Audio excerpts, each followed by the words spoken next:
Mic चालू है बंद है? जी सर चालू। चालू।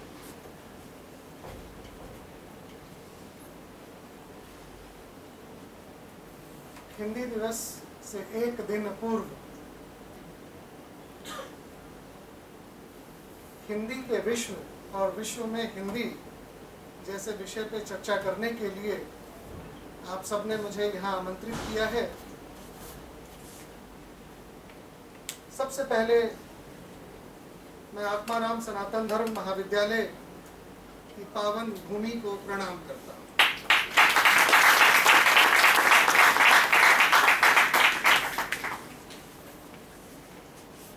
भूमि को प्रणाम इसलिए क्योंकि वही हमारी आधार भूमि है।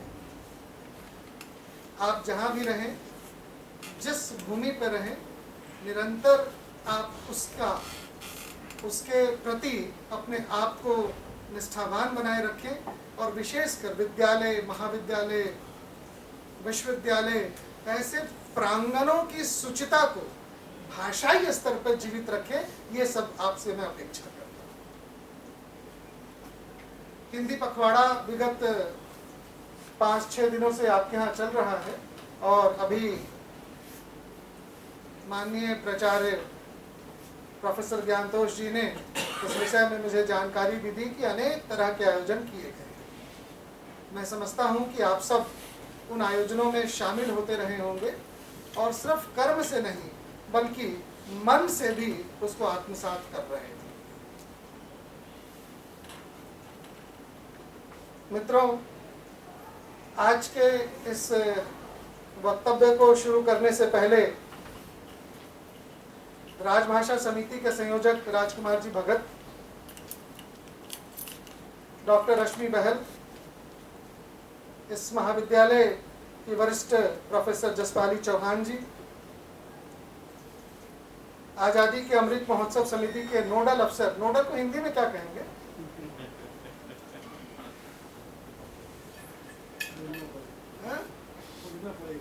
खोजना पड़ेगा। तो एक पहला प्रश्न तो आज आ गया है कि नोडल हम लोग हिंदी में क्या लिखे हैं। अगर कोई शब्द नहीं मिल रहा है तो नए शब्द का निर्माण करें। ऐसे नोडल अधिकारी अफसर को कम से कम हिंदी कर देते हैं।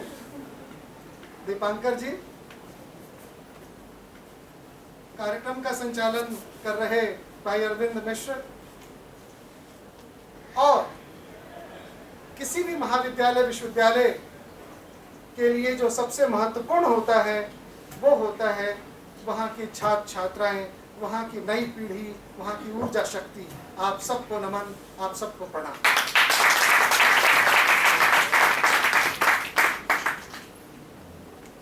मित्रों, हितोपदेश के एक श्लोक से मैं अपनी बात शुरू करूं। ये इसलिए कि आजकल हम लोगों को बहुत कम समय में सब कुछ चाहिए। विद्या चाहिए फटाफट, नौकरी चाहिए उससे भी फटाफट, बहुत सारे तरह के अफेयर्स चाहिए और तेजी से, और पैसा भी चाहिए बहुत तेजी से। लेकिन ये सब कैसे हो? हमारी ज्ञान परंपरा में, हमारी संस्कृति में इन सब के लिए कुछ न कुछ बातें कही गई हैं। आलस्य कुतो विद्या। हम लोग जो विद्या प्राप्त कर रहे हैं वो विद्या प्राप्त कर रहे हैं या डिग्री प्राप्त कर रहे हैं, इस पे हम लोग विचार करेंगे। आलस्य कुतो विद्या, अभिदस्य कुतो धनम, अधनस्य कुतो मित्रम और अमित्रस्य कुतो सुखम। मित्रों, आलसी को विद्या कहाँ? डिग्री हो सकती है आलसी के पास, विद्या नहीं। अनपढ़ या मूर्ख को धन कहाँ? लॉटरी लग सकती है पर संभाल नहीं सकता। निर्धन को जल्दी मित्र नहीं मिलता। मित्रता आजकल आपके वैभव को देख करके, आपके कौशल को, आपके यश को देख करके की जाती है। तो निर्धन को मित्र कहाँ और अमित्र को सुख कहाँ?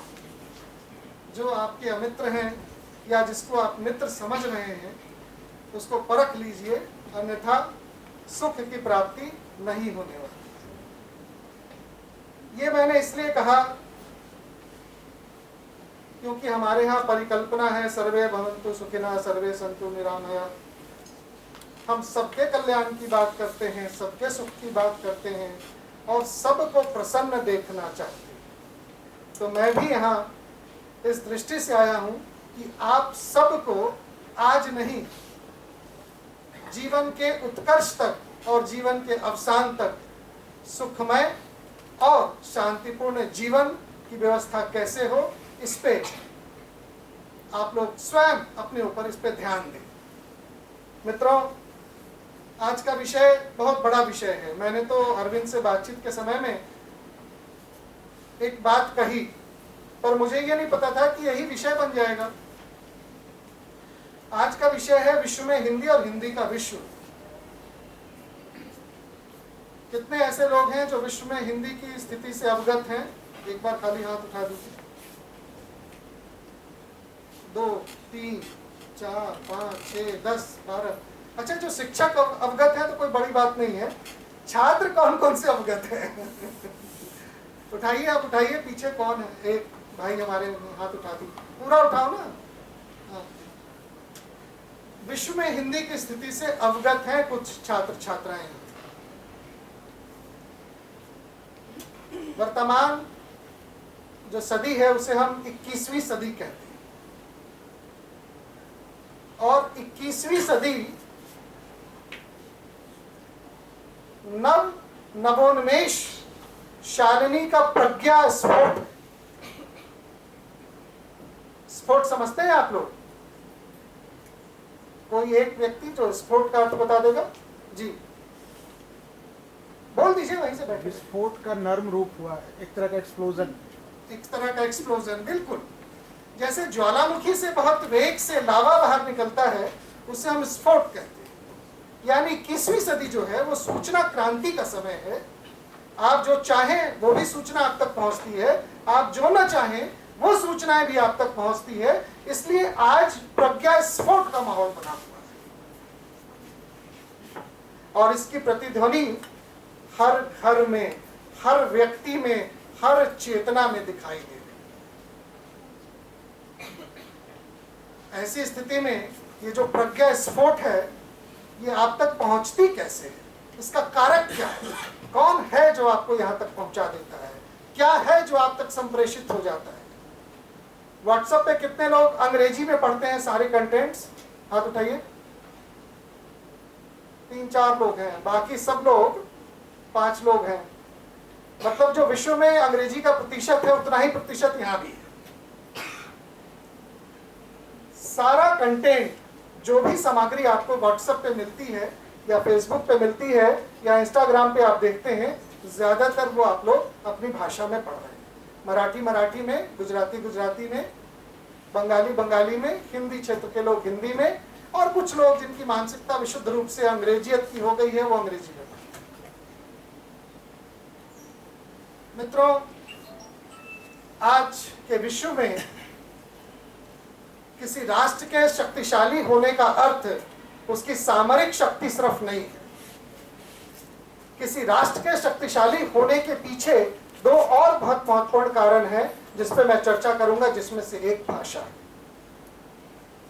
पूरी दुनिया भारत के सॉफ्ट पावर, मृदु शक्ति को आज पहचानती है। वो मृदु शक्ति योग के माध्यम से हो, आयुर्वेद के माध्यम से हो, हमारी सनातन संस्कृति, प्रवृत्ति, पर्व त्योहारों के माध्यम से हो, पूरी दुनिया ने इसे स्वीकार किया है, पूरे संसार ने इसे स्वीकार किया है। पर यह संप्रेषित कैसे हो रही है? ये संप्रेषित निश्चित रूप से अपनी भाषा से। और वो भाषा कौन सी है? बिना किसी संशय के ये कहा जा सकता है कि आज वो भाषा विश्व में हिंदी है। भारत एक ऐसा देश है जो अपनी लोकतांत्रिक विशिष्टताओं, समृद्ध सांस्कृतिक परंपराओं, उदारवादी नीतियों, समावेशी व्यवहार, उत्कृष्ट विदेश नीति और समावेशी वृत्ति की प्रचुरता के कारण तथा एक और चीज युवा शक्ति की बहुलता के कारण विश्व के केंद्र में है। हमारी समावेशी दृष्टिकोण से पूरा विश्व आकर्षित है और हमारी युवा शक्ति ने पूरे विश्व को अचंभित कर रखा है। आप में से ज्यादातर लोग जानते होंगे कि विश्व की जितनी बड़ी कंपनियां हैं सिलिकॉन वैली पे, उन सब के नीति नियंता आजकल किस देश के लोग हैं? भारत के लोग हैं। किसी एक कंपनी के सीईओ का नाम बताइए। सुंदर पिचाई। क्या देख रहे हैं? गूगल। गूगल यानी आज के जमाने का एक ऐसा ब्रह्मास्त्र जो हर अज्ञानी को ज्ञानी बना देता है, हर अनजान को जानकार बना देता है, हर अपरिचित को चिर परिचित बना देता है। एक ऐसा टूल है आपके जेब में जिससे आप पूरी दुनिया का भ्रमण बिना किसी पैसे को खर्च किए कर सकते हैं। उसे हम लोग गूगल कहते हैं। लेकिन गूगल पे जो ज्ञान का अकूत भंडार है वो संपादित नहीं है, और यह भी जरूरी नहीं है कि गूगल पे जो कुछ भी कहा गया है वो सत्य ही। इसलिए उस कसौटी पे स्वयं आपको कसना है कि आप क्या कंटेंट, कौन सी सामग्री किस उपयोग के लिए ले रहे हैं और उसका उपयोग कहां करेंगे। मित्रों, भारत की संपूर्ण दृष्टि को समझने के लिए निश्चित रूप से आपकी भारत की भाषाई दृष्टिकोण को समझना पड़ेगा। भाषाई दृष्टिकोण को समझने के लिए आपको इसकी सांस्कृतिक अवधारणा को समझना पड़ेगा, क्योंकि सांस्कृतिक अवधारणा ही किसी भी भाषा की जो आधार भूमि होती है उसको परिभाषित करती है। भाषा के लिए उसके समकालीन परिदृश्य का आकलन अत्यंत आवश्यक है, और उसी आकलन को करने के लिए आज मैं आप सबके बीच यहाँ उपस्थित हुआ। मित्रों, हम सब जानते हैं कि दुनिया की समस्त भाषाओं का निर्माण किसी न किसी संस्कृति से हुआ है। लेकिन बिना किसी शंका के, बिना किसी संकोच के मैं ये कहूँगा कि हिंदी एक ऐसी भाषा है जिसने छोटी छोटी नई अनेक संस्कृतियों का निर्माण कर दिया है। उन संस्कृतियों का निर्माण कैसे हुआ, उसकी प्रक्रिया कैसे हुई, और वैश्विक स्तर पर भाषाई रूप से हिंदी कहाँ पहुंची, कितने लोगों ने उसे अपनाया, किन किन देशों में इसका प्रचार प्रसार हुआ और किस स्तर पे हुआ, ये आज की बातचीत के मुख्य बिंदु रहेंगे। मित्रों, 18वीं सदी को अगर भारतीय भाषा के दृष्टिकोण से देखेंगे तो ऑस्ट्रिया और हंगरी वर्चस्व करते हुए दिखाई देते। 18वीं सदी ऑस्ट्रिया और हंगरी का था। वो अपनी भाषाओं के प्रति इतने जागरूक थे कि उन्होंने उसे लगभग विश्व भाषा बना रखा था। आप 19वीं सदी में आएंगे तो ब्रिटेन और जर्मनी, एक तरफ अंग्रेजी दूसरी तरफ जर्मन। 19वीं सदी ब्रिटेन और जर्मनी के भाषाई वर्चस्व के रूप में देखा जा सकता है। 20वीं सदी में आप अगर देखें तो अंग्रेजी का वर्चस्व घटा नहीं, क्योंकि पूरा अमेरिका अंग्रेजी के वर्चस्व को ही लेकर के आगे बढ़ता रहा, और उसके साथ साथ रूस की जो भाषा थी, रसियन, उसका भी एक वैश्विक वर्चस्व रहा। लेकिन जब आप 21वीं सदी की बात करेंगे तो भाषाई दृष्टिकोण से विश्व की जो दृष्टि है वो दो भाषाओं पर आकर टिकती है। वो दो भाषाएं कौन कौन सी हैं? हिंदी और इंग्लिश। हिंदी और यस, बिल्कुल सही कहा। विश्व की जो दृष्टि है जिन भाषाओं पे, दो भाषाओं पे, वो दो भाषाएं हिंदी और मंदारिन। मंदारिन को चाइनीज भाषा में जो चीनी भाषा विज्ञानी है उसे पॉन्तो धुआ कहते हैं। उस भाषा का जो मूल नाम है वो पॉन्तो धुआ है, और मंदारिन भाषा के अंतर्गत 328 और बोलियां, उपबोलियां आती हैं। उन सबको मिला करके एक भाषा बनती है जिसे हम मंदारिन कहते हैं। दबी जुबान में ही सही, परंतु अब विश्व ये स्वीकार करने लगा है कि भारत की भाषा हिंदी के बिना अब वैश्विक आकलन नहीं हो सकता। भाषा के क्षेत्र में जब भाषा की हम बात करेंगे तो संस्कृति की बात हो जाएगी, जब हम संस्कृति की बात करेंगे तो व्यापार की बात हो जाएगी, वाणिज्य की बात हो जाएगी, सामरिक महत्व की बात हो जाएगी, शिक्षण व्यवस्था की बात हो जाएगी, क्योंकि भाषा ही वो आधार है जिसकी ये सारी चीजें अपने आप को संप्रेषित करती हैं और प्रेषित भी करती हैं। मित्रों, ऐसी परिस्थिति में जब भारतीय युवा शक्ति विश्व के कोने कोने में अपने वर्चस्व को बढ़ाए जा रहा है और अपने वर्चस्व के माध्यम से स्वयं को यानी भारत को सिद्ध करता जा रहा है, भाषा का महत्व हम सब के लिए एक नए लक्ष्य की ओर हमें ले जाने को प्रेरित करता है। विगत कुछ वर्षों में किए गए सर्वेक्षणों को अगर आप देखेंगे तो दुनिया के बहुत सारे सर्वेक्षण आपको ये बताएंगे कि विश्व की नंबर 1 भाषा चाइना की भाषा है प्रयोग के आधार पर यानी मंदारिन, और विश्व की जो दूसरी सबसे बड़ी भाषा है वो है हिंदी। लेकिन यहाँ पेच क्या है ये भी मैं आपको बताऊंगा। भारत सरकार की कौन सी ऐसी नीतियां हैं जिसके कारण हम 2 नंबर पे हैं, और चाइना सरकार की कौन सी ऐसी नीतियां हैं जिसके कारण वो भाषाई वर्चस्व को लेकर के विश्व में नंबर 1 पर है। हमारी सरकार इसके प्रति क्यों जागरूक नहीं हो रही है, या हमारी सरकार की जागरूकता के बावजूद क्यों समाज में स्वीकार नहीं हो रही है, इस पर भी हम लोग बातचीत करेंगे। इसलिए आज का विषय हिंदी का विश्व और विश्व में हिंदी मेरे हिसाब से मैं रोचक बना करके आप लोगों के सामने प्रस्तुत। विश्व में हिंदी, पहले इस बिंदु को देख लेते हैं। विश्व में हिंदी का मतलब क्या है कि हिंदी कहाँ कहाँ है विश्व में, पहला। दूसरा, हिंदी किस प्रकार से है। तीसरा, हिंदी किस स्थिति में है। और चौथा, जिस देश में हिंदी है वहां इस भाषा को लेकर के संभावनाएं क्या है, चुनौतियां क्या है। जब तक इन बिंदुओं पे बिंदुवार बात नहीं होगी तब तक विश्व में हिंदी पे लफ्फाजी तो की जा सकती है, परंतु तथ्यों से नई पीढ़ी को अवगत नहीं कराया जा सकता। मित्रों, आज का जो विषय है उसका जो दूसरा बिंदु है वो हिंदी का विश्व, अर्थात हिंदी का विश्व भाषा के रूप में हम कितने समर्थ हैं, एक बिंदु। साहित्य सृजन में स्वीकार्यता हमारी कितनी है विश्व में, दूसरा बिंदु। हमारी शब्द संपदा कैसी है, तीसरा बिंदु। विज्ञान और तकनीक में हिंदी का उपयोग किस प्रकार से हो रहा है, इसी तरह रोजगार और व्यवसाय में किस तरह से हो रहा है। आर्थिक विनिमय का माध्यम हिंदी किस रूप से बनी है। वैज्ञानिक उपलब्धियों में हिंदी आज कहाँ है और अनुवाद कितना हो रहा है। जब तक हम सब इन बिंदुओं पे बिंदुवार चर्चा नहीं करेंगे तब तक आज के विषय की सार्थकता, सारगर्भिता को हम समझ नहीं सकते।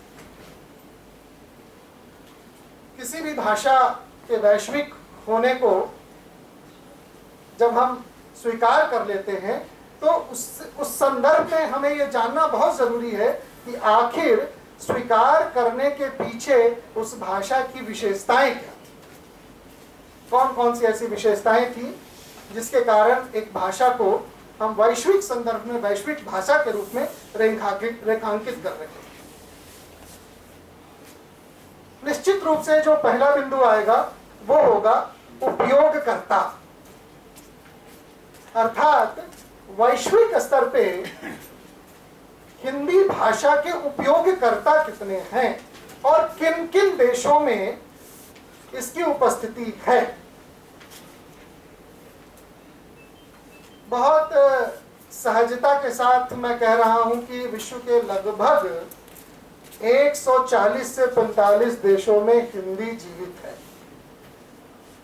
जीवित है मैंने बोला, ये नहीं बोला है मैंने कि वहां व्यवहार में है ही या उसके साथ रोजगार हो ही रहा है या शिक्षण हो रहा है, लेकिन हिंदी का जो अणु है, हिंदी का जो मॉलिक्यूलर जो प्रॉस्पेक्ट है, उसका जो मेटाफिजिक्स है, उसकी जो तत्व मीमांसा है उस भाषा की, वो विश्व के 145 देशों में है।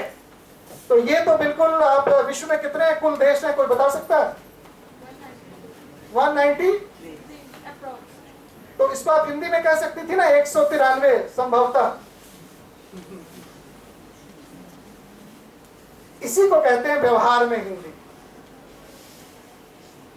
तो हम व्यवहार में हिंदी को छोड़ चुके हैं। पूरी दुनिया के किसी भी देश में चले जाएं, कोई भी अगर मैंने आपसे प्रश्न आपकी भाषा में किया है तो दूसरी भाषा में उत्तर नहीं देगा, सिर्फ एक ही परिस्थिति में कि वो उसकी व्यवस्था हो। तो हिंदी दिवस हम 14 सितंबर को इसलिए नहीं मनाते हैं कि हिंदी का बर्थडे है, जन्मदिन है या कोई उत्सव है। मेरे दृष्टिकोण में तो हिंदी दिवस मनाने का कोई औचित्य ही नहीं।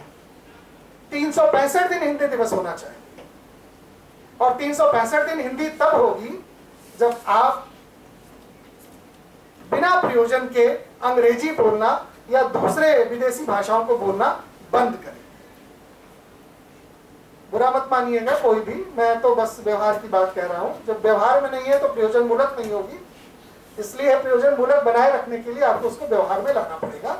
और ये सिर्फ मैं छात्रों से नहीं कह रहा हूं, शिक्षकों से भी कह रहा हूं। समय बचेगा तो लास्ट में, अंतिम में मैं आप लोगों को एक उदाहरण दूंगा कि एक अभी महाविद्यालय में हिंदी की कैसी स्थिति थी और संचालक ने किस प्रकार की हिंदी में मुझे संबोधित किया था, आपको मैं बताऊंगा, बड़ा रुचिकर। परंतु जो आज का विषय है उस पर अपनी बात को रखता हूं। विश्व में सबने ये मान लिया है कि विश्व की नंबर 1 भाषा मंदारिन है, पॉन्तुन। जैसा कि मैंने आपको बताया कि इसके बोलने वालों की संख्या लगभग 100 करोड़ है मंदारिन। लेकिन एक सर्वेक्षण के अनुसार मंदारिन के अंतर्गत आने वाली 328 समस्त बोलियां, उपबोलियों को एक करके मंदारिन को गिना जाता है। अन्यथा विशुद्ध रूप से मंदारिन की गिनती की जाए तो उसे बोलने वालों की संख्या सिर्फ और सिर्फ 62 करोड़ है। जब उसकी सभी उपबोलियों को हम मिला देते हैं तब जाकर के मंदारिन जो है वो 100 करोड़ के आसपास पहुंचती है।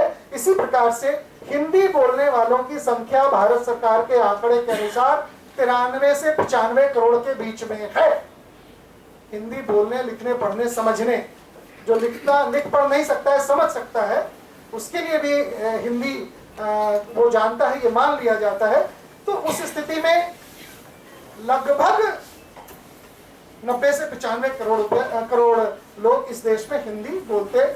संजय बघेल जी आ गए हैं, प्रोफेसर साहब को भी प्रणाम, और वो आए हैं तो आप लोग स्वागत भी कर दीजिए।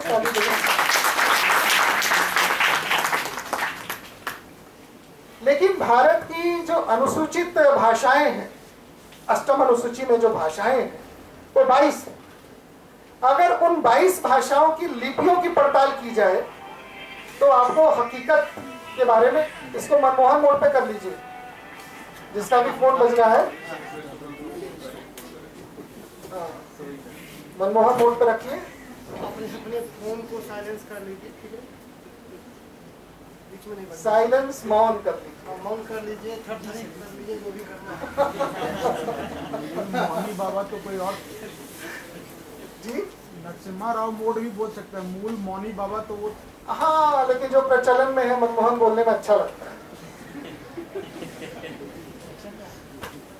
मित्रों, मैं ये कह रहा था कि लगभग 22 अनुसूचित भाषाओं की संख्या को भी अगर आप मिलाएं लिपियों के आधार पे, जिसकी लिपि देवनागरी, तो निश्चित रूप से हिंदी लिखने, पढ़ने, बोलने, समझने वालों की संख्या 120 करोड़ को पार कर जाती है। और अगर 120 करोड़ को पार कर गई तो विश्व की प्रथम भाषा कौन है? हिंदी है। तो आप हिंदी के लिए ताली बजा सकते हैं कि आप एक नंबर,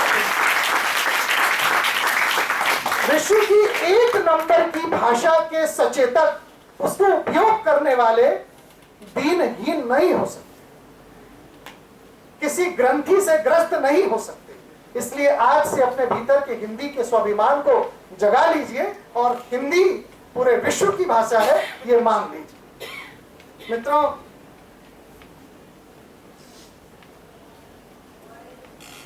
मंदारिन पिक्टोरियल लैंग्वेज, मैं अंग्रेजी के शब्द का प्रयोग कर रहा हूं क्योंकि उस भाषा के लिए वही एक शब्द उपयुक्त है।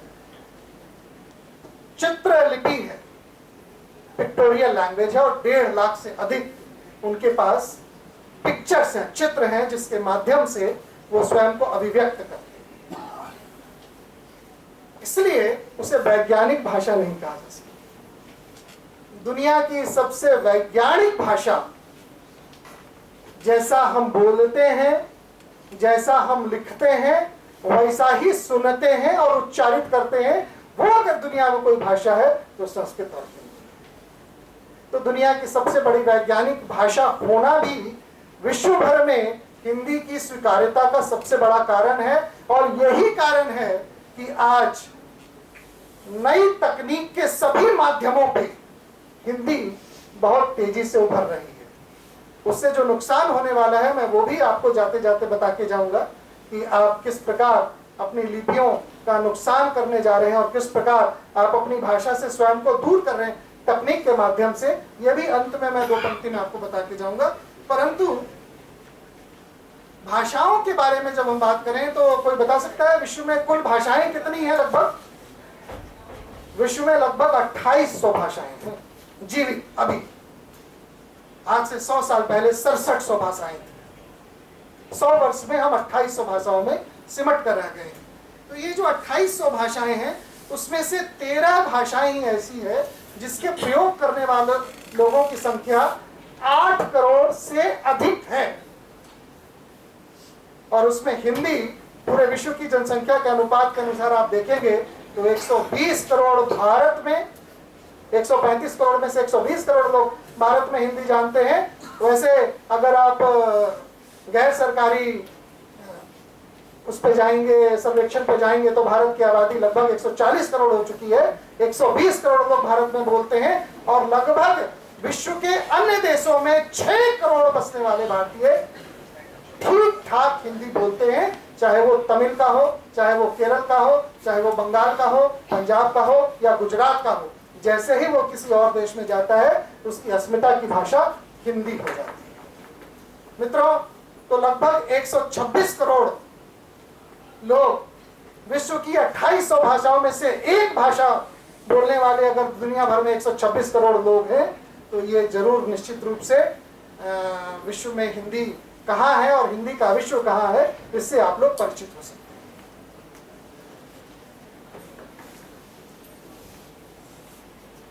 भारत के अलावा भारत के अनेक पड़ोसी देश ऐसे हैं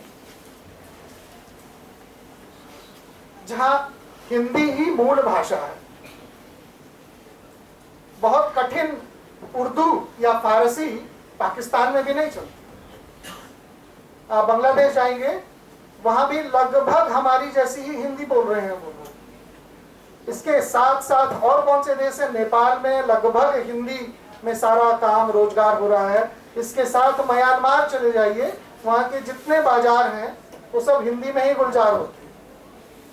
वो सब्जी का भाव हिंदी में पूछते हैं और हिंदी में ही बेचते हैं, हिंदी में ही खरीदते हैं। तो पूरा का पूरा बाजार म्यांमार का, रंगून का, बर्मा का, ये सारे जो भारत से लगे हुए क्षेत्र हैं।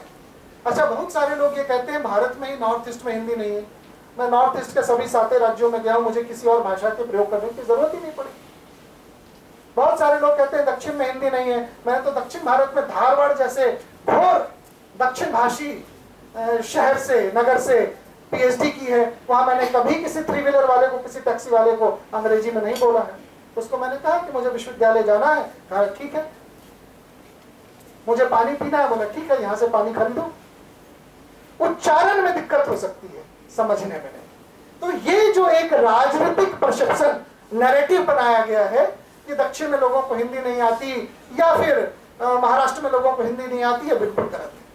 सबसे पहले तो ये सब चीजें दिमाग से निकाल दीजिए।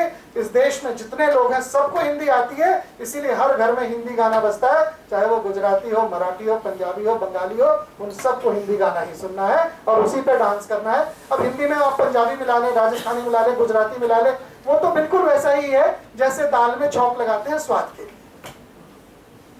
मित्रों, मैं आप लोगों को कुछ तथ्य बताऊंगा कि आखिर विश्व में हिंदी है कैसी और कब पहुंची, कितनी पहुंची। सबसे पहले मैं नाम लूंगा डॉक्टर जुई जीपीओ तैसी का। आप लोगों ने कभी नाम सुना है इनका? ये फ्लोरेंस यूनिवर्सिटी में थे। फ्लोरेंस यूनिवर्सिटी कहाँ है? इटली में। इटली का एक बहुत ही खूबसूरत शहर है फ्लोरेंस। जब भी आप लोगों को अवसर मिले तो जरूर देख करके आइए, और वहां भी आपका सारा काम हिंदी में हो जाए, किसी से भी आपको अंग्रेजी बोलने की जरूरत नहीं पड़ेगी फ्लोरेंस में। तो ये जो डॉक्टर जुई थे, इन्होंने सबसे पहले हिंदी से इटालियन में रामचरितमानस का अनुवाद कर दिया। क्यों किया? अगर तुलसी ना होते तो भारतीय साहित्य कहां होता? सोचा है कभी? तुलसी माइनस भारतीय साहित्य, हिंदी साहित्य, सोचिएगा, इस पर लेख लिखिएगा। भारतेंदु, तुलसी के बाद अगर कोई नायक है तो भारतेंदु है। ये तो अलग विषय हो जाएगा, इस पर फिर कभी हम लोग बात करेंगे। पर डॉक्टर जुई ने फ्लोरेंस विश्वविद्यालय इटली में रामचरितमानस का इटालियन से, हिंदी से इटालियन में अनुवाद किया, और वो हिंदी के कितने सिद्धस्त रहे होंगे कि उन्होंने रामचरितमानस की जो मूल भाषा है वो क्या है? अवधी है। तो निश्चित रूप से उन्हें अवधी भी समझ आती होगी, तभी उन्होंने उसे इटालियन में अनुवाद किया। मित्रों, इसके अलावा वरानिकोव का नाम आप लोगों ने सुना होगा। इनका पूरा नाम था अलकसई वरानिकोव।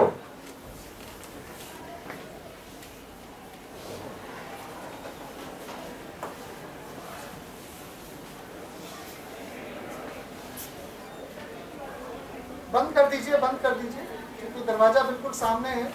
तो जैसे क्रिकेट खेलते समय सामने स्क्रीन पे अगर कोई आ जाए तो बड़ी दिक्कत होती है और बल्लेबाज आउट भी हो सकता है। इससे पहले कि मैं आउट हो जाऊं उसको बंद करें।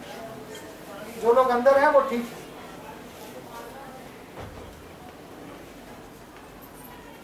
वरानिकोव ने पदानुवाद कर दिया। किसका? रामचरितमानस। विश्व में हिंदी कैसे पहुंची है, इसके ये सर्वश्रेष्ठ उदाहरणों में से एक है। इसके बाद जिस व्यक्ति का मैं नाम लूंगा, आप में से बहुत सारे लोग उस डिक्शनरी को पढ़ करके अपने स्कूली और कॉलेज के जीवन को व्यतीत कर रहे होंगे। उनका नाम है कामिल बुल्के। कामिल बुल्के ने तुलसी के प्रेम में नागरिकता ही भारत की ले ली। वो कहने लगे कि अब मैं कहीं नहीं जाऊंगा, मैं यहीं रहूंगा, इससे सुंदर साहित्य और कहीं नहीं है। ये कितनी बड़ी उपलब्धि है हिंदी के लिए। क्या भारत से कोई ऐसा साहित्यकार आपको दिखाई देता है जो स्पेनिश साहित्य से इतना आकर्षित हुआ कि वो जाके स्पेन में बस गया हो? कोई एक नाम बताए। वो रूसी साहित्य से इतना आकर्षित, टॉलस्टॉय से लेकर के, चेखव से लेकर के, न जाने कितने वहां साहित्यकार हुए। लेकिन ऐसे कौन कौन से साहित्यकार हुए जो उनके रूसी साहित्य के प्रेम में भारत से जाकर तो वहां बस गए हो? ऐसा नहीं हो रहा। मित्रों, रोमानिया के एक सज्जन थे जो बुकारेस्ट में रहते थे। रोमानिया का कैपिटल सिटी है। उस शहर में रहने वाले डॉक्टर जॉर्ज अंका, उनको हनुमान चालीसा से इतना प्रेम हो गया कि उन्होंने उसके रोमानियन में उसका अनुवाद कर दिया।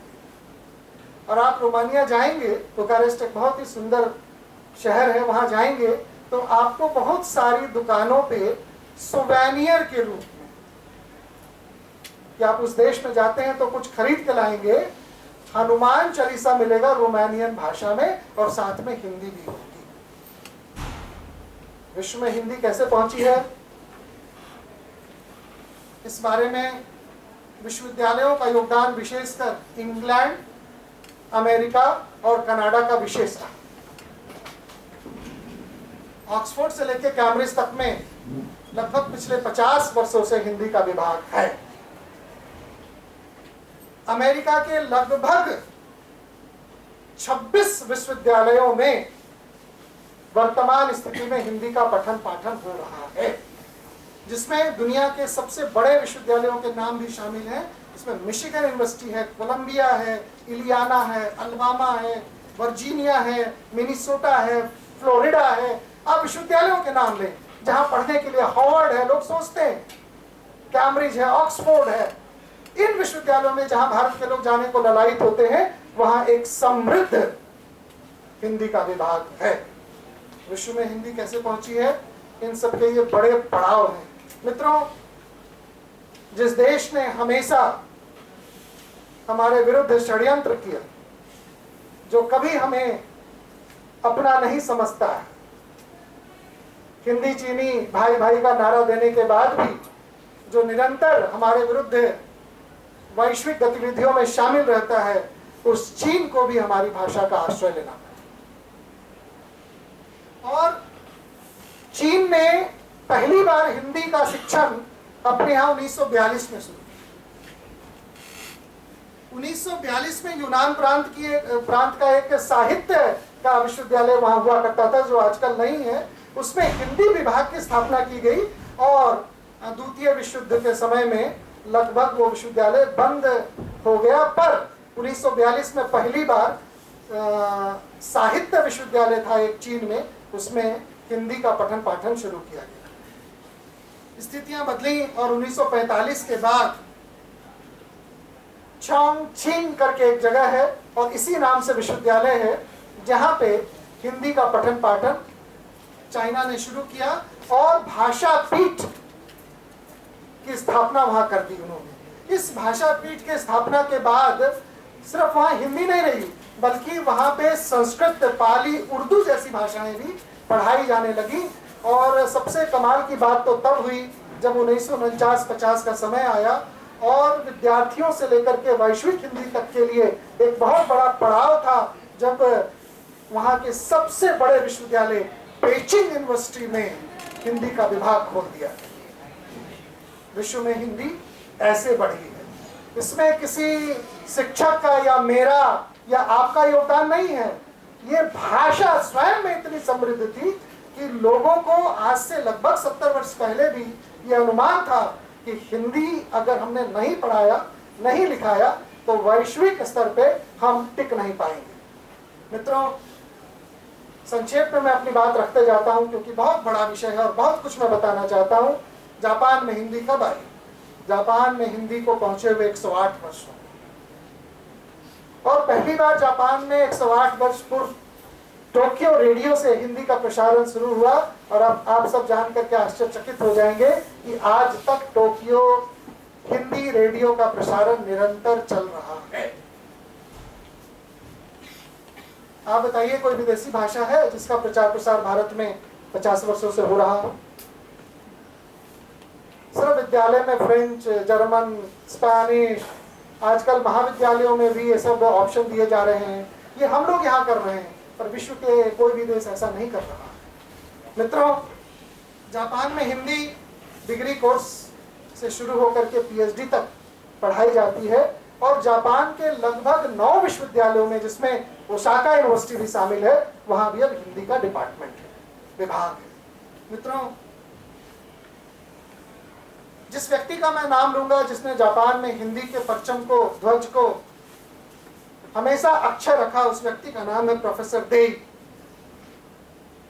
प्रोफेसर देई ने भाषा पीठ की स्थापना की। तो उस प्रोफेसर देई के स्मृतियों को भी हम लोग नमन करते हैं, जिन्होंने लगभग 50 वर्षों तक निरंतर हिंदी के लिए जापान में काम किया।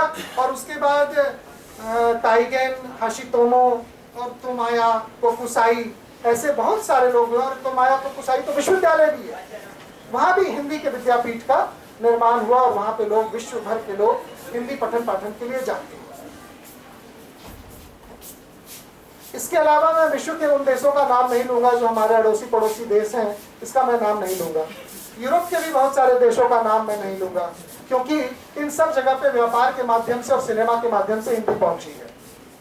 मैं नाम लूंगा उस देश का जिसे हम लोग गिरमिटिया देश कहते हैं।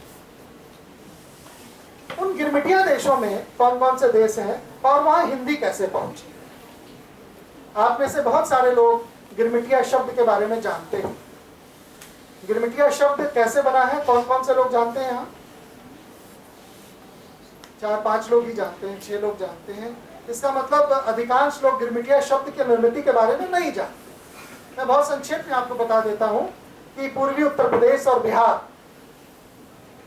के क्षेत्र से 1834 में जब पहली बार एमवी एटलस नाम के जहाज पे 36 लोगों को, जिसमें 2 लोग भारत में ही वो उतर गए थे, भाग गए थे, 34 लोगों को लेकर के कलकत्ता के तट से जो जहाज चला था और वो मॉरिशस पहुंचा था, उस पे वो जाने वाले 34 लोग अंग्रेजों के साथ एक एग्रीमेंट करके जा रहे थे। वो एग्रीमेंट ये था कि हम आपको एक ऐसी भूमि पे ले जा रहे हैं जिस भूमि को खोदने से, मिट्टी हटाने से सोना मिलता है और आधा आधा कर लेंगे।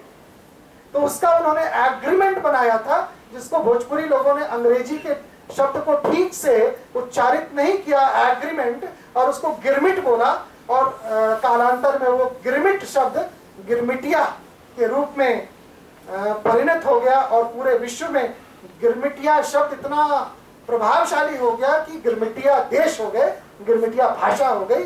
और उन देशों की भाषा, जैसे आप मॉरिशस जाएंगे तो मॉरिशस में एक ऐसी भाषा है जो भाषा नहीं बोलेंगे, उसे बोली बोलेंगे, जो 6 अलग अलग भाषाओं से शब्द को ले करके बनाई गई है, और उस बोली का नाम है क्रियोल।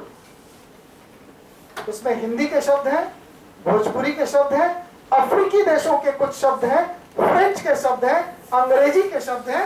और जब इतने सारे शब्दों के समावेश से कोई पंक्ति बनती है, तब उस भाषा को, उस बोली को हम लोग क्रियोल कहते हैं, जो मॉरिशस में सबसे ज्यादा आजकल बोली जाती है।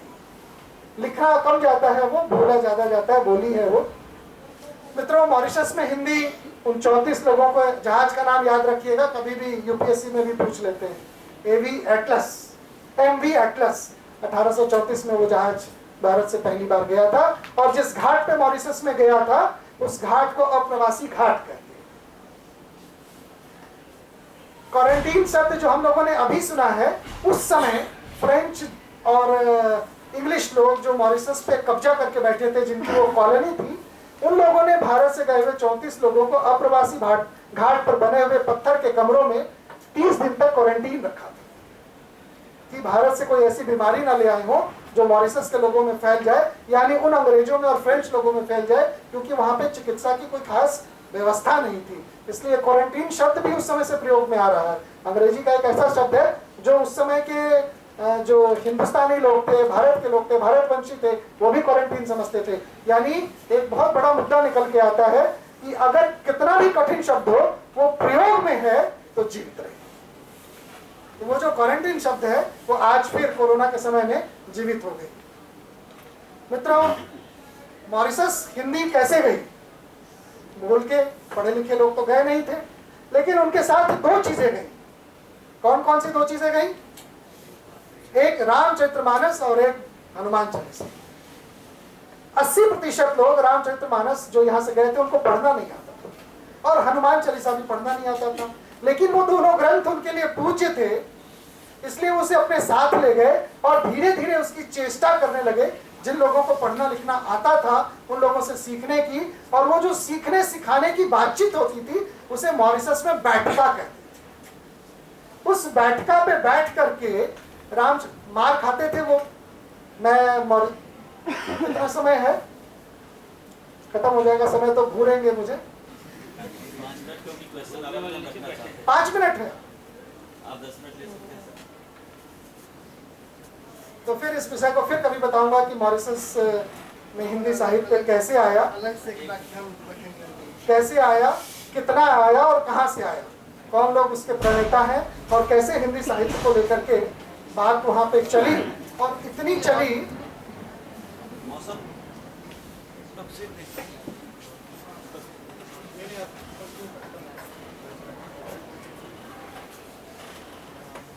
बात इतनी चली कि वैश्विक साहित्य के रूप में, उसकी परिणति के रूप में हम आज कुछ लेखकों को देखते हैं, जिसमें अभिमन्यु अनंत है, जिनका लाल पसीना पूरे विश्व का वैश्विक साहित्य के रूप में चिन्हित है। मित्रों, विश्व के लगभग 175 विश्वविद्यालयों में हिंदी पढ़ाई जा रही है। ये सब आंकड़े हैं, और आंकड़े ठीक भी हैं, पर हमें आंकड़ों से निकल करके यथार्थ की धरातल पे बात करनी है। मैं बहुत सारी चीज़ों को छोड़ करके कि थाईलैंड में हिंदी कैसे गई, इंडोनेशिया में हिंदी कैसे गई, और थाईलैंड के राजा और कोरिया के राजा आज भी स्वयं को हिंदी से जोड़ करके, संस्कृत से जोड़ करके, राम से जोड़ करके कैसे देखते हैं, और क्यों थाईलैंड का राजा आज भी अपने नाम के साथ भारत का एक प्रमुख शब्द लगाता है, राम। आप देखेंगे उनके से पूरा राजवंश है, उसमें भारतीय राजवंश भगवान राम से संबंधित चीजों को वो लोग आत्मसात करके रखे हैं। लेकिन मैं ये बताना चाहूंगा कि विश्व भर में अंग्रेजी के वर्चस्व वाले देशों ने जिन हिंदी के शब्दों को स्वीकार कर लिया, वो कौन कौन से शब्द हैं? मित्रों, सबसे नया शब्द जिसे अभी ऑक्सफोर्ड डिक्शनरी ने स्वीकार किया है, उस शब्द का नाम है आधार। हिंदी का आधार शब्द है जिसको ऑक्सफोर्ड डिक्शनरी ने स्वीकार किया है। अच्छा और बापू को भी अंग्रेजी ने स्वीकार कर लिया है, क्योंकि उनके पास अच्छा जैसा कोई शब्द नहीं है, उनके पास गुड है, पर हमारे पास अच्छा हर तरह से अच्छा है। आप जा रहे हैं तो अच्छा, आप नहीं आए तो अच्छा, आपने खा लिया तो अच्छा, आप सो गए तो अच्छा। तो उनके पास ऐसा कोई शब्द नहीं है जो इतने सारे अर्थ दे सके। इसलिए ऑक्सफोर्ड ने अच्छा शब्द को भी स्वीकार कर लिया है। और इसके साथ एक शब्द और जो हम लोगों के लिए अस्मिता का शब्द है, पूरे विश्व के स्वास्थ्य का शब्द है, सूर्य नमस्कार, उसको भी ऑक्सफोर्ड ने एज इट इज, मैं अंग्रेजी के शब्द का प्रयोग इसलिए कर रहा हूँ क्योंकि उसमें लिखा गया है एज इट इज सूर्य नमस्कार। उनके पास इसके लिए कोई शब्द नहीं है। लाठी डंडा डकैत तो बहुत दिनों से शामिल है, धोती कुर्ता बहुत दिनों से शामिल है, क्योंकि कुर्ते जैसा कोई परिधान दुनिया में और नहीं है, इसलिए उन्होंने कुर्ते को कुर्ते के रूप में और साड़ी को साड़ी के रूप में स्वीकार कर दिया। इसके अलावा स्त्रियों को खुश होने के लिए भी एक बहुत बड़ा कारण है, क्योंकि उनके पास विमेन एम्पावरमेंट करके शब्द तो है, लेकिन नारी सशक्तिकरण शब्द का उनको कोई दूसरा विकल्प नहीं मिलता है, इसलिए नारी शक्ति के रूप में उन्होंने अंग्रेजी में इस शब्द को स्वीकार कर लिया। और ये जो नारी शक्ति शब्द है, इस नारी शक्ति शब्द को विश्व में सबसे महत्वपूर्ण शब्द के रूप में चिन्हित किया गया है। और Hindi word of the year, पूरे विश्व में ब्रह्मांड के लिए जो एक शब्द उनके लिए प्रतिष्ठा का विषय होता है, उसमें नारी शक्ति को उन्होंने चुना है। मित्रों, इन बातों की जानकारी आप सबको होनी चाहिए, क्योंकि ये हमारी अस्मिता का प्रश्न है। मैं ये नहीं बताऊंगा कि 23 विश्वविद्यालयों में जर्मनी में किस प्रकार से हिंदी पढ़ाई जाती है, मैक्स मुलर का मैं इतिहास भी नहीं बताऊंगा, और वहां पे लोथार लोटसे ने वहां के विश्वविद्यालयों में हिंदी के पढ़ाई के लिए किस तरह से जागृति उत्पन्न की और संस्कृत को लेकर के वो कितने गंभीर थे, इस पर हम लोग फिर कभी चर्चा करेंगे। लेकिन मैं चर्चा करूंगा कि ऐसे विश्वविद्यालय का जो मुझे लगता है कि विश्व में हिंदी पढ़ाने लिखाने का सबसे पुराना विभाग है, जिस विश्वविद्यालय के पास, उस विश्वविद्यालय का नाम है एल्टे विश्वविद्यालय, हंगरी, एल्टे यूनिवर्सिटी ऑफ एल्टे, हंगरी। जब मैं हंगरी के इस विश्वविद्यालय में गया तो वहाँ की जो विभाग की अध्यक्ष थी डॉक्टर मारिया नजेशी, उनसे मिलने का अवसर प्राप्त हुआ और उन्होंने कहा कि आपके सम्मान में ऐसे ही एक व्याख्यान रखा है, आप उसमें बातचीत। उस बातचीत में बहुत सारे लोगों ने भारत के संबंध में बहुत सारे प्रश्न किए, और भारत के संबंध में विदेश जाने के बाद आपसे जो प्रश्न किए जाते हैं वो ये नहीं किए जाते हैं कि भारत की राजनीतिक स्थिति कैसी है। वहां प्रश्न किए जाते हैं विवेकानंद, वहां प्रश्न किया जाता है विष्णु के अवतार, वहां प्रश्न किया जाता है अर्धनारीश्वर, वहां प्रश्न किया जाता है संस्कृत आपने क्यों छोड़ दी।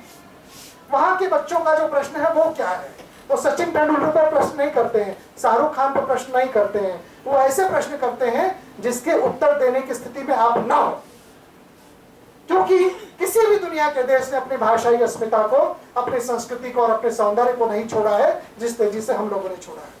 मित्रों, एल्टे विश्वविद्यालय की बात मैं इसलिए कर रहा हूं क्योंकि जब मारिया नजेशी से बात हुई तो मैंने पूछा, मैडम आप कितने वर्षों से यहाँ पढ़ा रही हैं? तो उन्होंने कहा 55। तो मैंने कहा कि अच्छा, बोली तुम्हारी उम्र कितनी है? मैंने कहा बहुत कम। तो बहुत जोर से हंसी। उसके बाद बोली कि 55 साल तो मुझे हो गए। तो मेरी जो इच्छा थी वो जागृत हो गई। मैंने उनसे पूछा 55 वर्ष आपको हो गए तो विभाग को कितने वर्ष हो गए? तो उन्होंने कहा मेरी उम्र तो 75 वर्ष है, मैं 20 वर्ष की आयु में इस विभाग में आई थी शोधार्थी के रूप में, तब से मैं यही हूँ। तो मैंने कहा 75 वर्ष पहले विभाग था? बोली बिल्कुल था।